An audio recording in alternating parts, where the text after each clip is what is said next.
Hey, what's up, Bitcoin Chaser fans, and welcome back. We are now live. Thank you for joining us today, as we are every single Wednesday with the crypto news live at 5 p.m. GMT plus 2. Well, GMT actually, I'm GMT plus 2, so it's almost 7 p.m. here.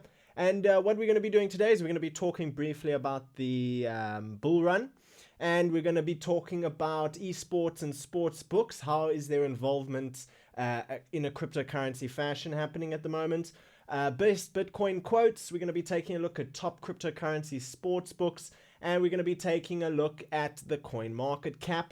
Remember, we also have a segment by Son of a Chain that's going to be talking about the Bitcoin paradox. And we have Theo Goodman back here today. On Twitter, you can find him with the handle at Theo double underscore Theo G double underscore.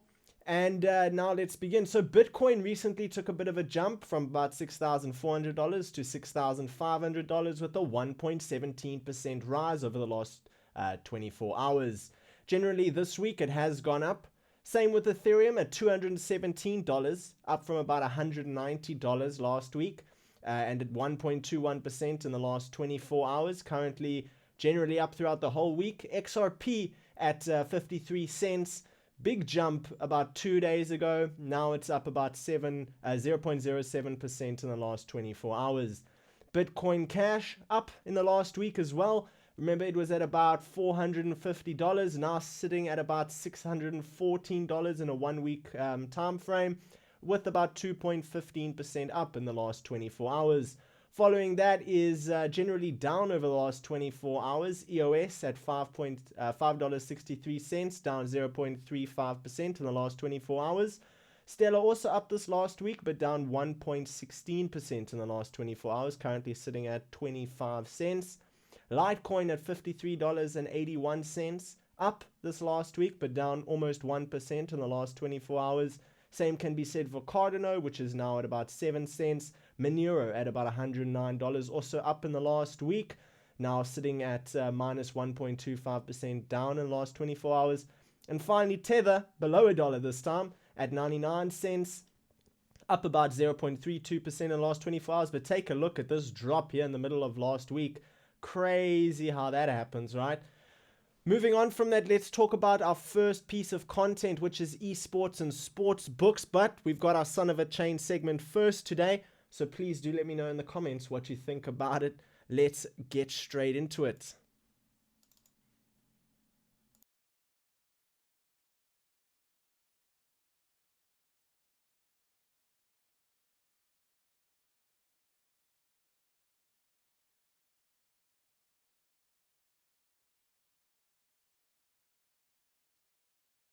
The Bitcoin paradox. I've mentioned before that Bitcoin was created as a P2P form of electronic cash. Since it was created, it has undergone a series of adjustments and upgrades. Nevertheless, the philosophy behind its creation has remained the same. The issue is the intentions of those who adopt it, because that also changes Bitcoin's character. This creates a paradoxical situation in which Bitcoin's goals are triumphed by the way people interpret the spirit in which the asset was created. Take ETFs for example. As essential as they might be for wider Bitcoin adoption, they go against every single tenet of Bitcoin's philosophy. The freedom that Bitcoin affords to its adopters is used to introduce middlemen who profit from a P2P asset, while the financial assets these middlemen create contribute to more Bitcoin purchases that is taken as a proxy for wider adoption. This paradox doesn't stop here. People from within the community also take advantage of this situation and launch their own Bitcoin-based derivatives, such in this case of the WBTC or the wrapped Bitcoin. This asset created by Kyber Network is an Ethereum-based token that is tied to a Bitcoin reserve. I don't know who would like to have a Bitcoin derivative on Ethereum, but there might be a market for it. The point that I would like to emphasize given this paradox is that people seeking to buy Bitcoin should understand that this asset works as advertised only when you hold your own private keys. If you buy any kind of Bitcoin derivative, whether it is a futures contract on CME or CBOE, a Bitcoin ETF when they launch one, or a wrapped Bitcoin on Ethereum, you do not hold the asset itself. This means that you will not be able to use it as a P2P electronic cash or reap the benefits of holding it directly. The spirit of Bitcoin's philosophy should be taken together with Satoshi's own recommendations about how to use it. The paradox that this decentralized asset creates when it lets everyone use it in any way they deem legitimate might create distortions for new users or people who are interested in buying in, who might get lured into buying Bitcoin derivatives. Always be aware of the middleman, their interests, and what your goals really are. Back to you, Kane.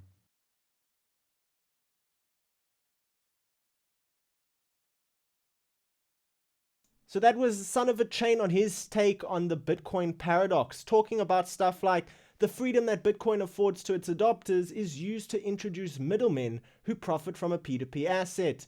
Such as, remember last week, for those of you that were here last week, we spoke about WBTC or wrapped Bitcoin. You can also go view last week's video by checking out the link in the description below. But people from within the community also take advantage of the situation and launch their own Bitcoin-based derivatives, such as the WBTC, is something that Son of a Chain spoke about, as well as if you buy or hold any kind of Bitcoin derivative, whether it is a futures contract, a Bitcoin ETF when they launch one, or a wrapped Bitcoin on Ethereum, you do not hold the asset itself. This means that you will not be able to use it as P2P electronic cash or reap the benefits of holding it directly, right? Because you're holding a coin in which is backed up by a reserve of another currency, like, right? So you have Bitcoin, and then you have an Ethereum network, and now you're launching a coin basically on the Ethereum network that is backed up by the price of Bitcoin. It just sounds so strange, you know, and that's basically, you have to always be aware of the middleman, their interests, and what your goals are by purchasing whatever type of cryptocurrency you're purchasing. So now that we understand that, let's talk about eSports and Sportsbooks. How do their involvement in crypto vary? So since the introduction of blockchain platforms, the world has changed with regards to how transactions are carried out. Esports has taken significant strides in incorporating ICO tokens for gaming purposes. The other big area in betting and gambling is sportsbooks. Bookies have also jumped on board with a new currency system, and although not as quickly as esports, they too are adopting ICO tokens as a preferred method of transaction.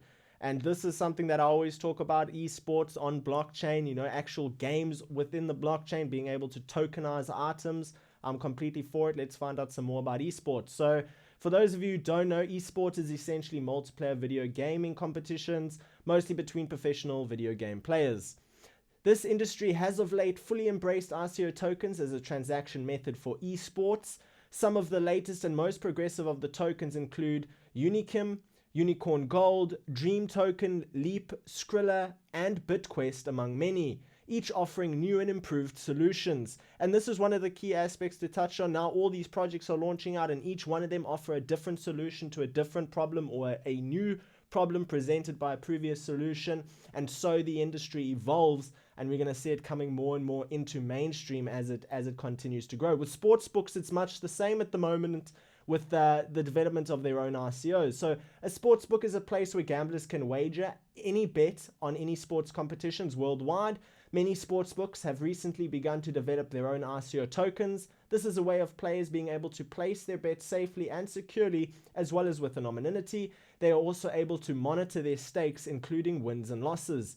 Just this year alone, we have seen an explosion of sportsbooks launching their very own ICO tokens, some of them being Ethereum, Fans Unite, Extreme Sportsbooks, and Wager are just a few to mention. Now, if you do go check the link in the description, you'll see that this article is linked right there, and you can actually go and read up about sports stars who are endorsing cryptocurrencies. And finally, the conclusion. It's a very interesting piece. I do advise you to go check it out once this video is finished, or just navigate there if you're watching offline.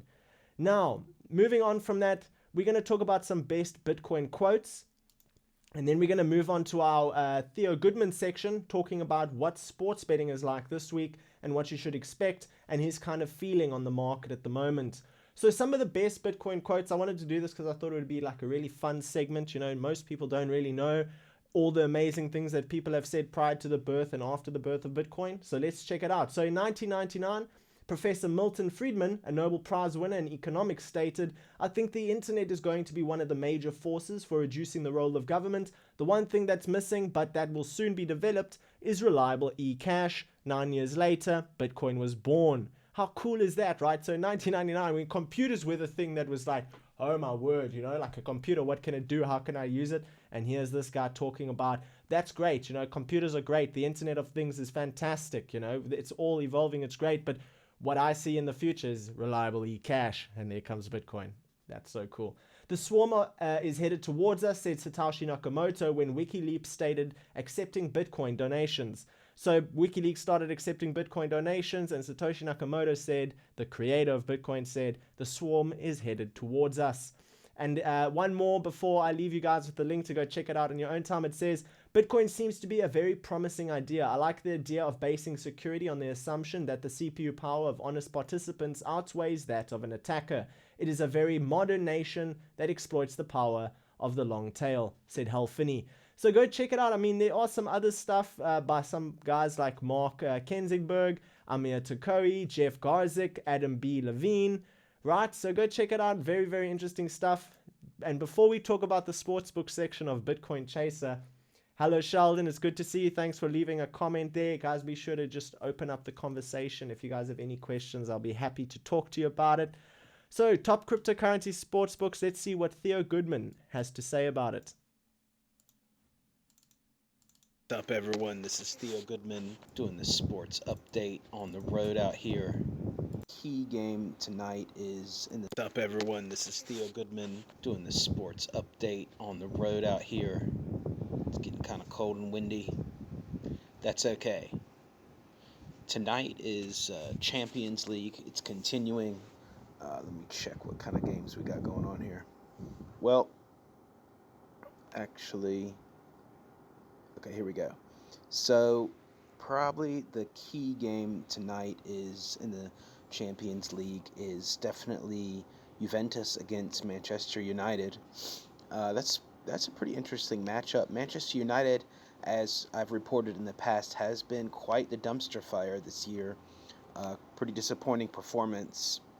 But, this is going to sound kind of crazy, but the price, I don't really like the price of Juventus tonight at 1.51, 1.61 apparently.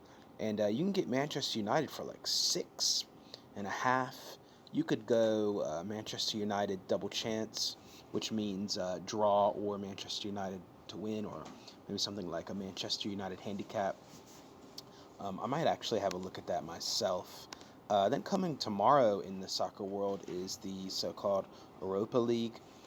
There's a whole ton of games there. It's just totally full. I'm just going to recommend betting on Frankfurt. It is, I am a little bit biased on that, but they are on fire, and they are priced at about 1.5, which is not amazing, but not horrible. And I would suggest staying away from some of these games in both Champions and Europa League. Not trying to overbet them because these kind of leagues don't have the same kind of performance as the main leagues like Premier League, Bundesliga, all that. Those soccer teams are not always quite as motivated. And then since we're on the topic of soccer, I'll just continue. Then on Friday in the German Bundesliga, you got Hanover against Wolfsburg. And I'm just going to do the same thing that I've been doing and just betting against Hanover. And I've also been betting against Dusseldorf, and it's working out quite well because they're just horrible. And Wolfsburg has not had the best season. That's definitely true. But look, Hanover is just horrible, in my opinion. I mean, they could pull off something, but I would really run away from anyone trying to back them. And you get 2.5 for Wolfsburg win, which is not bad. So I think that's totally worth it on Friday. So it's just a quick update. Check me out on Twitter at TheoG__ and dgenbet.com for any information about sports betting. All right, and that was Theo Goodman on sports betting this week. Let me know your thoughts. Where are you in the sports betting market? What is your assumptions? What is your kind of gut feeling going into this week? And on the Bitcoin Chaser website, if you check out the link in the description, you will see top cryptocurrency sports books for you to go and check out at your own pace. if you're into that, if you're into kind of all these new and fun and exciting ways of using cryptocurrency in order to go onto sportsbooks and have some fun and bet on your favorite teams and sports players all over the world, well, this is where you can go to find a list of platforms that would allow you to do just that.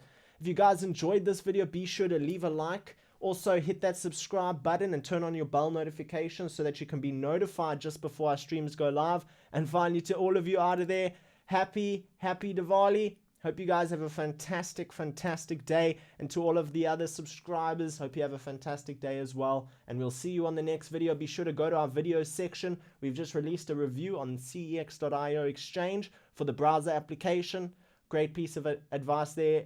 All-round review showing everything you need to know about the exchange. And next up, we have the mobile review coming. So please be sure to go check that out.